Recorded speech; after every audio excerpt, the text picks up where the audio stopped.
പെൺകുട്ടികളെ സ്ത്രീകൾ ലൈഫ് ടൈമിൽ ഏറ്റവും കൂടുതൽ ഇൻവെസ്റ്റ് ചെയ്യുന്നത് നമ്മുടെ സാനിറ്ററി നാപ്കിൻ വാങ്ങിക്കാനായിരിക്കും. ഒരുപാട് പൈസ നമ്മളുടെ കയ്യിൽ നിന്ന് എല്ലാ മാസം പോകുന്നൊരു പരിപാടിയാണ്.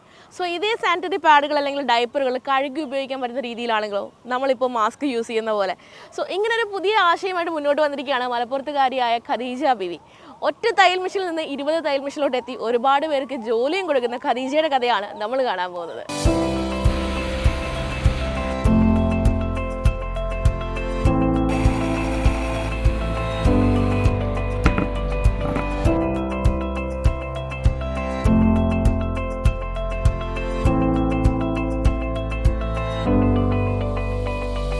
പേര് ഖദീജ ബീവി എന്നാണ്. പിന്നെ ഇത് സ്റ്റാർട്ട് ചെയ്തിട്ട് ഇപ്പോൾ 10-11 മാസമായി. വാഷബിൾ നാപ്കിനും വാഷബിൾ ഡയപ്പറുമാണ് ഇപ്പോൾ ചെയ്തുകൊണ്ടിരിക്കുന്നത് കുട്ടികളുടേത്. വാഷബിൾ നാപ്കിൻ പാഡ് ഇതുപോലെ പോളിയൂത്തിങ് ലാമിനേഷൻ ലീക്ക് പ്രൂഫ് വെച്ചിട്ടും ടർക്കി വെള്ള ടർക്കി വെച്ചിട്ടാണ് അത് ചെയ്യുന്നത്. സൈഡ് എഫക്റ്റുകളൊന്നും ഇല്ലാതെ വാഷ് ചെയ്ത് ഉപയോഗിക്കാൻ പറ്റുന്ന രീതിക്ക് 6 മണിക്കൂർ മുതൽ 12 മണിക്കൂർ വരെ ലീക്കാവില്ല. വീണ്ടും വാഷ് ചെയ്ത് ഉപയോഗിക്കുകയും ചെയ്യാം. അതാണ് ഇതിൻ്റെ ഒരു ഇത്.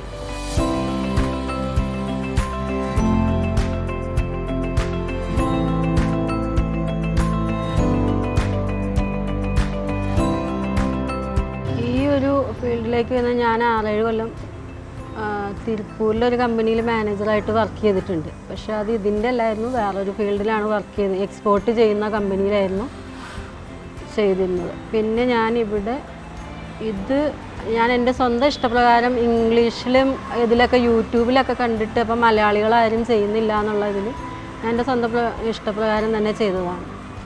ഡയപ്പറും തന്നെ ആരും ചെയ്യുന്നില്ലായിരുന്നു. അങ്ങനെ പിന്നെ ഡയപ്പറുകൾ ചെയ്തു തുടങ്ങി. പിന്നെ അത് പാലിയേറ്റീവ് കെയറുകളിലേക്ക് കൊണ്ടുപോയി അവിടുന്ന് സ്പോൺസർ ചെയ്തു അവർക്ക്. പിന്നെ ഇങ്ങനെ ഓരോരുത്തർ സെപ്പറേറ്റായിട്ട് വിളിക്കും, അവർക്കൊക്കെ ഇങ്ങനെ കൊടുക്കാൻ തുടങ്ങി. അപ്പോൾ പാലിയേറ്റീവ് കെയറുകളിൽ കൊടുക്കുന്നുണ്ട്. പിന്നെ രോഗികൾക്കുള്ള വാഷബിൾ ഡയപ്പർ വേണമെന്ന് പറഞ്ഞിട്ട് അപ്പോൾ രോഗികൾക്കുള്ള വാഷബിൾ ഡയപ്പർ ചെയ്തു കൊടുക്കുന്നുണ്ട്. അത് സർജിക്കൽസിലേക്ക് നമ്മൾ ചെയ്യുക. സർജിക്കൽസുകളിലേക്ക് കൊടുക്കും, സർജിക്കൽസിൽ നിന്ന് മെഡിക്കൽ സ്റ്റോറുകളിലേക്ക് കൊണ്ടുപോകും. പിന്നെ മൂത്രത്തിൽ ട്യൂബൊക്കെ ഇട്ട രോഗികൾക്ക് ഡയപ്പർ ഉപയോഗിക്കാൻ ബുദ്ധിമുട്ടുള്ള കാരണം ഷീറ്റ് വേണമെന്ന് പറഞ്ഞിട്ട് ചില രോഗികൾ ആവശ്യപ്പെട്ടിട്ട് ഷീറ്റുകൾ ചെയ്തു കൊടുക്കാൻ തുടങ്ങി. അപ്പോൾ പിന്നെ ആ വാഷബിൾ ഷീറ്റും ഇപ്പോൾ സർജിക്കൽസിലേക്കും കൊടുക്കുന്നുണ്ട്. ഇപ്പോൾ ഹോസ്പിറ്റൽ ഓർഡറുകളൊക്കെ ചെയ്തു വരികയാണ്. പിന്നെ ഇപ്പോൾ പുതിയതായിട്ട് നമ്മൾ ചെയ്യുന്നതെന്ന് വെച്ചാൽ പ്രസവ സമയത്ത് സ്ത്രീകൾക്ക് ലീക്കാവാതിരിക്കാനുള്ള വാഷബിൾ ഡയപ്പർ. അത് പുതിയൊരു ഐറ്റംസ് ആരും തന്നെ ചെയ്തിട്ടില്ല. അതാണ് ഇപ്പോൾ ചെയ്തു വരുന്നത്.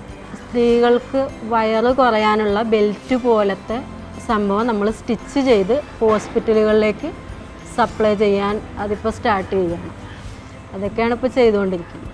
ഇത് കേരളത്തിന് പുറത്തുനിന്ന് തിരുപ്പൂരിൽ നിന്നാണ് നമ്മൾ തുണികൾ കൊണ്ടുവരുന്നത്. ലീക്ക് പ്രൂഫ് ഈ പോളിയൂത്തിങ് ലാമിനേഷൻ അത് ലീക്കാവാതെ ഇരിക്കാൻ സഹായിക്കുന്ന ഒന്നാണ്.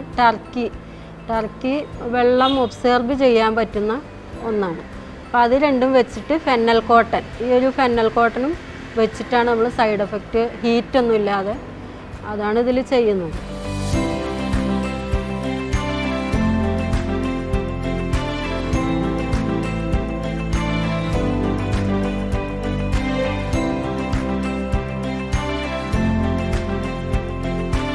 ആദ്യം 2 മെഷീന് സാധാ സിംഗിൾ മെഷീൻ ഒറ്റ മെഷീനിലാണ് തുടങ്ങിയത്. പിന്നെ താഴെയുള്ള ഓഫീസിലുള്ള ഒരു മെഷീനും കൂടി പിന്നെ വാങ്ങി. പിന്നെ അതിൻ്റെ ശേഷം ലോൺ എടുത്തിട്ട് പിന്നെ ഈ പഴയ മെഷീനുകളൊക്കെ പിന്നെ വാങ്ങിയിട്ട് പിന്നെ സ്റ്റാഫുകളെ കൂടുതലാക്കി ചെയ്യണം എന്നുള്ളതിൽ പിന്നെ 15 മെഷീൻ വീണ്ടും എടുക്കുകയാണ് ചെയ്യുന്നത്. എന്തെങ്കിലും ചെയ്ത് വിജയിക്കണം എന്നുള്ളൊരാഗ്രഹം ഒരുപാട് നാളുകൊണ്ടുണ്ടായിരുന്നു. ജീവിതത്തിൽ എന്തെങ്കിലും ഒന്ന് ആകണം എന്നുള്ള അതിൻ്റെ ഇതിൽ ഞാൻ തുടങ്ങിയതാണ്. നമ്മളൊരാളുടെ അടുത്ത് പോയി ജോലി ചെയ്യുന്നതിനെ കഴിഞ്ഞും ഒരുപാട് സ്റ്റാഫുകൾക്ക് ഞാൻ കാരണം ജോലി കൊടുക്കാൻ കഴിയണം. അതാണ് എൻ്റെ ആഗ്രഹം. കോവിഡ് കാരണമാണ് മിക്ക സ്ഥലത്തും നമുക്ക് ഇതായിട്ട് പോകാൻ പറ്റില്ല. സ്റ്റാഫുകൾക്കായാലും വീടുകളിൽ കൂടെ കൊണ്ടുപോയി സെയിൽ ചെയ്യണവരൊക്കെ ഉണ്ട് നമ്മളതിൽ. അപ്പോൾ അവർക്ക് ഇതായിട്ട് പോകാൻ പറ്റില്ല. പിന്നെ കടകളിലായാലും പുതിയതായിട്ട് പോയുള്ള ഓർഡറുകളൊക്കെ പിടിക്കാൻ ബുദ്ധിമുട്ടുണ്ട്.